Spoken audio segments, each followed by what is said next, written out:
সুপ্রিয় শিক্ষার্থীবৃন্দ, বিএসটি পলিটেকনিকের পক্ষ থেকে আজকের ক্লাসে সবাইকে স্বাগত। আজকের ক্লাসে আমরা শিখব ওয়েট অ্যান্ড ড্রাই বাল্ব হাইগ্রোমিটারের সাহায্যে কিভাবে বায়ুর আপেক্ষিক আর্দ্রতা নির্ণয় করা হয়। প্রথমে জেনে নিই আপেক্ষিক আর্দ্রতার সংজ্ঞা। কোনো নির্দিষ্ট তাপমাত্রা ও চাপে কোনো নির্দিষ্ট আয়তনের বায়ুতে যে পরিমাণ জলীয় বাষ্প থাকে, ওই তাপমাত্রা ও চাপে ওই আয়তনের বায়ুকে সম্পৃক্ত করতে যে পরিমাণ জলীয় বাষ্প প্রয়োজন হয় তাদের অনুপাতকে আপেক্ষিক আর্দ্রতা বলে। এবার চলে আসি আমরা হাইগ্রোমিটারে।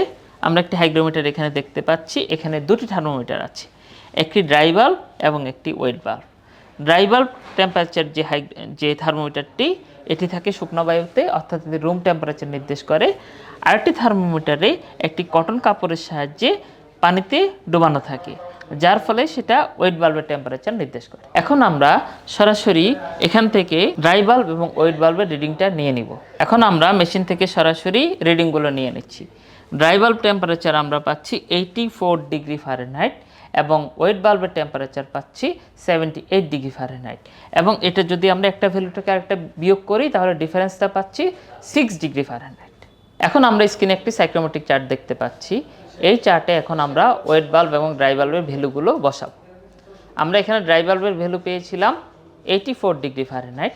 84 ডিগ্রিতে আমরা মার্ক করে নিলাম। এখন আমরা ডিফারেন্সটা পেয়েছি 6 ডিগ্রি ফারেনহাইট। 84 টু আমরা যখন 6 ডিগ্রি ফারেনহাইটে চলে যাব তখন এই ভ্যালুটা আসবে 76%। শিক্ষার্থীবৃন্দ, এখানে তিনটি ড্রাই বাল্ব ও ওয়েট বাল্ব টেম্পারেচারের নমুনা দেওয়া হলো। সাইক্রোমেট্রিক চার্ট কমেন্টসে দেওয়া আছে।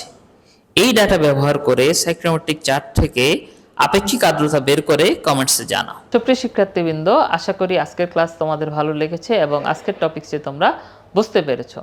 আমাদের এরকম ভিডিও আরও পাওয়ার জন্য আমাদের সাথেই থাকো। ধন্যবাদ।